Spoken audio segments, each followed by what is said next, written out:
ପଢ଼ିବା ବକ କୋଳିରକ କଥା ଅର୍ଥାତ୍ ବକ ଏବଂ କଙ୍କଡ଼ାର କାହାଣୀ।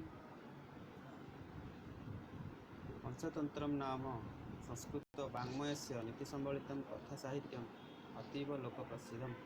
ସଂସ୍କୃତ ବାङ्ମୟର ପଞ୍ଚତନ୍ତ୍ର ନାମକ ନୀତି ସମ୍ବଳିତ କଥା ସାହିତ୍ୟ ଅତ୍ୟନ୍ତ ଲୋକପ୍ରସିଦ୍ଧ ଅଟେ। ନୀତି ବିଶାରଦେନ ପଣ୍ଡିତ ବିଷ୍ଣୁ ଶର୍ମଣା ଇଦମ୍ ବିରଚିତମ୍। ନୀତି ବିଶାରଦ ପଣ୍ଡିତ ବିଷ୍ଣୁ ଶର୍ମାଙ୍କ ଦ୍ୱାରା ଇଦମ୍ ବିରଚିତମ୍ ଏହା ରଚନା କରାଯାଇଛି।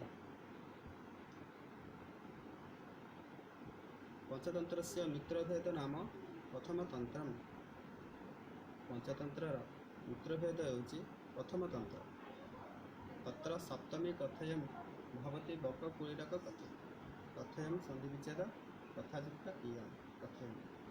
ତତ୍ର ସପ୍ତମୀ କଥୟମ୍ ଭବତି ବକ କୋଳିରକ କଥା। ସେଥିରେ ସପ୍ତମ ଗଳ୍ପ ହେଉଛି ବକ କୋଳିରକ କଥା ଅର୍ଥାତ୍ ବଗ ଏବଂ କଙ୍କଡ଼ାର ଗଳ୍ପ। କଥାକାରଃ କଥା ମାଧ୍ୟମେନ ବାଳାନାଂ ମନୋରଞ୍ଜନଂ କରତି। ଗାଳ୍ପିକ ଗଳ୍ପ ମାଧ୍ୟମରେ ପିଲାମାନଙ୍କର ମନୋରଞ୍ଜନ କରିଛନ୍ତି। ଅତି ଲୋଭଃ ମୃତ୍ୟୋଃ କାରଣମ୍ ଇତି ନୀତିଶିକ୍ଷା ଅତ୍ର ପ୍ରଦୀୟତେ। ଅତି ଲୋଭ ମୃତ୍ୟୁର କାରଣ ବୋଲି ନୀତିଶିକ୍ଷା ଏଠାରେ ପ୍ରଦାନ କରାଯାଇଛି। କାରଣମିତି ସନ୍ଧିବିଚ୍ଛେଦ ହେଲେ ହେଇଯିବ କାରଣମ୍ ଯୁକ୍ତ ଇତି କାରଣମ୍ ଇତି। ତ ପୁଣି ଥରେ ଏଇ ଲାଇନ୍ରେ ଓଡ଼ିଆ କହିଦେଉଛି। ଅତି ଲୋଭ ମୃତ୍ୟୋଃ କାରଣମ୍ ଇତି ନୀତିଶିକ୍ଷା ଅତ୍ର ପ୍ରଦୀୟତେ। ଅତି ଲୋଭ ମୃତ୍ୟୁର କାରଣ ବୋଲି ନୀତିଶିକ୍ଷା ଏଠାରେ ପ୍ରଦାନ କରାଯାଇଛି। ଅସ୍ତି କସ୍ମିଂଚିତ୍ ବନପ୍ରଦେଶେ ନାନା ଜଳଚରଯୁକ୍ତଂ ମହତ୍ ସରଃ। କୌଣସି ଏକ ବନପ୍ରଦେଶରେ ନାନା ଜଳଚରପୂର୍ଣ୍ଣ ହୋଇଥିବା ବଡ଼ ପୁଷ୍କରିଣୀଟିଏ ଥିଲା। ସନ୍ଧି କସ୍ମିନ୍ ଯୁକ୍ତ ଚିତ୍ କସ୍ମିଂଚିତ୍। ତତ୍ର ଚ କୃତ ଆଶ୍ରୟଃ କଶ୍ଚିଦ୍ ବକୋ ଊର୍ଧ୍ୱଭାବମ୍ ଉପାଗତ ମତ୍ସ୍ୟାନ୍ ବ୍ୟାପାଦୟିତୁମ୍ ଅସମର୍ଥଃ। ସେଠାରେ ଆଶ୍ରୟ କରି ରହୁଥିବା କୌଣସି ଏକ ବଗ ଊର୍ଧ୍ୱଭାବମ୍ ଉପାଗତଃ ଊର୍ଧ୍ୱ ଅବସ୍ଥା ଆସିଯାଇଥିବାରୁ ମତ୍ସ୍ୟାନ୍ ବ୍ୟାପାଦୟିତୁମ୍ ଅସମର୍ଥଃ ମାଛକୁ ମାରିବାକୁ ସେ ଅସମର୍ଥ ଥିଲା। ଏଥିରେ ସନ୍ଧି ବିଚ୍ଛେଦ ଅଛି ଦେଖ। କୃତାଶ୍ରୟଃ କୃତ ଯୁକ୍ତ ଆଶ୍ରୟଃ କଶ୍ଚିତ୍ କହ ଯୁକ୍ତ ଚିତ୍ ଊର୍ଧ୍ୱଭାବମ୍ ଯୁକ୍ତ ଉପାଗତ ବ୍ୟାପାଦୟିତୁମ୍ ଯୁକ୍ତ ଅସମର୍ଥଃ। ପୁଣି ଥରେ ସେ ଲାଇନ୍ଟାକୁ ମୁଁ ଓଡ଼ିଆ କହିଦେଉଛି। ତତ୍ର ଚ କୃତ ଆଶ୍ରୟଃ କଶ୍ଚିଦ୍ ବକଃ ସେଠାରେ ଆଶ୍ରୟ କରି ରହିଥିବା କୌଣସି ଏକ ବଗ ଊର୍ଧ୍ୱଭାବମ୍ ଉପାଗତଃ ଊର୍ଧ୍ୱ ଅବସ୍ଥା ଆସିଯାଇଥିବାରୁ ମତ୍ସ୍ୟାନ୍ ବ୍ୟାପାଦୟିତୁମ୍ ଅସମର୍ଥଃ ମାଛମାନଙ୍କୁ ମାରିବାକୁ ସେ ଅସମର୍ଥ ଥିଲା। ତତଶ୍ଚ କ୍ଷୁତ୍କାମକଣ୍ଟଃ ତେଣୁ କ୍ଷୁଧାରେ ଆତୁର ହୋଇ ସରସ୍ଥିରେ ଉପବିଷ୍ଟ ପୁଷ୍କରିଣୀ କୂଳରେ ବସି ଅଶ୍ରୁ ପ୍ରବାହୀ ଲୋତକ ଗଡ଼ାଇ ଧରାତଳମ୍ ଅଭିଷିଞ୍ଚନ୍ ରୁରୋଧ ମାଟିକୁ ଓଦା କରି ସେ କାନ୍ଦୁଥିଲା। ଏଥିରେ ସନ୍ଧି ତତଶ୍ଚ ତତଃ ଯୁକ୍ତ ଚ ଅଥ କଶ୍ଚିତ୍ କୋଳିରକ ବହୁ ଜଳଚର ସମେତ ସମେତ୍ୟ ତସ୍ୟ ଦୁଃଖେନ ଦୁଃଖିତଃ ସାଦରମ୍ ଇଦମ୍ ଉଚ୍ୟତେ।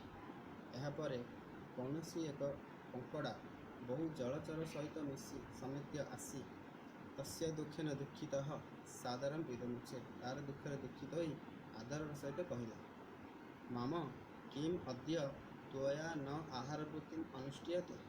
ମାମୁଁ କ'ଣ ତୁମେ ଆହାର ବୃତ୍ତି କରୁନାହଁ କି? ଏ ଲାଇନ୍ଟା ପୁଣି ଆଉଥରେ ଓଡ଼ିଆରେ କହିଦେଉଛି।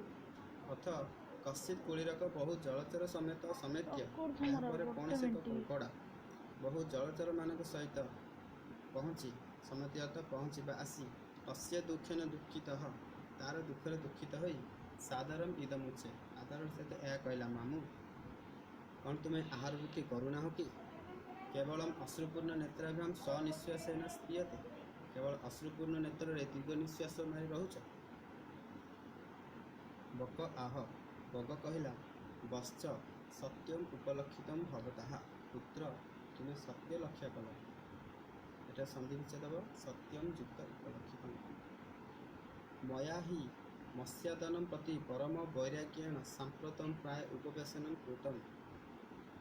ମୋତେ ମତ୍ସ୍ୟ ଆଦନମ୍ ପ୍ରତି ମାଛ ଖାଇବା ପ୍ରତି ପରମ ବୈରାଗ୍ୟ ଆସିଯାଇଥିବାରୁ ସାମ୍ପ୍ରତମ୍ ବର୍ତ୍ତମାନ ପ୍ରାୟ ଉପବେଶନମ୍ କୃତମ୍ ମୁଁ ପ୍ରାୟ ଉପବାସ କରୁଛି ବା ଅନଶନରେ ରହୁଛି। तेन अहम समीप गतान अपि मत्स्यान न भक्षयामि।